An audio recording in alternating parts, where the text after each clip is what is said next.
বন্ধুরা, আজকের গল্পের আসরে তোমাদের জন্য থাকছে গোপাল ভাঁড়ের কয়েকটি মজাদার গল্প। এক, সুক্ত।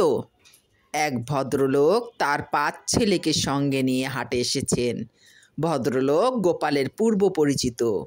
গোপালের সঙ্গে দীর্ঘদিন পর দেখা হওয়ায় তার ছেলেদের সঙ্গে পরিচয় করিয়ে দিতে বললেন। বড় ছেলের ডাকনাম পটল, মেজ ছেলের ডাকনাম ঝিঙে, সেজ ছেলের ডাকনাম কাঁচকলা, তারপরেরটির ডাকনাম উচ্ছে, আর ছোটটির ডাকনাম আদা।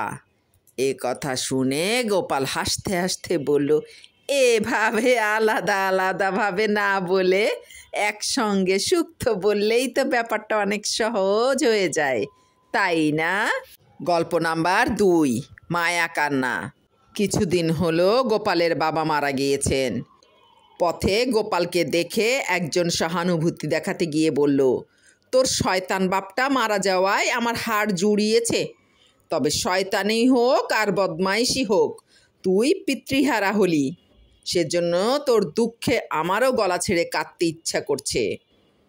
গোপাল একটুও না রেগে বলল, এ কথা ঠিক, বাবা মরার আগে আমাকে বলে গিয়েছিলেন, গোপাল, আমি মরলে তোর দুঃখে শেয়াল কুকুরও কাঁদবে।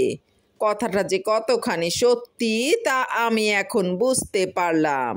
গল্প নাম্বার ৩, বাপকা বেটা। গোপালের মতো গোপালের ছেলেও বেশ বুদ্ধিমান।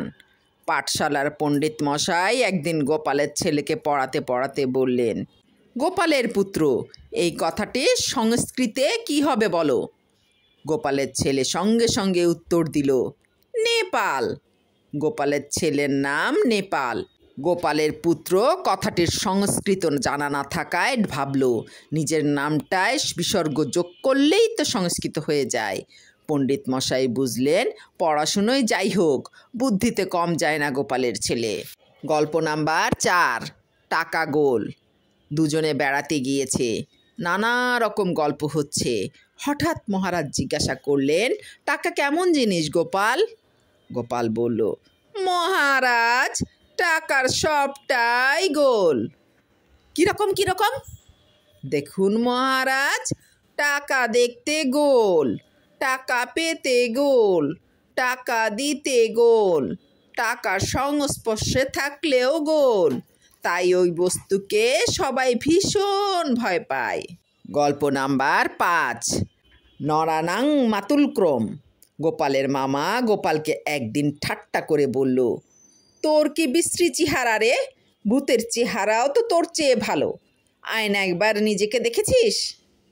গোপালও ছাড়বার পাত্র নয়, সঙ্গে সঙ্গে উত্তর দিল, কি আর করা যাবে বলো, শাস্ত্রেই আছে, নরানাং মাতুলক্রম, মাতুলের চেহারাই তো ভাগ্নে পায়।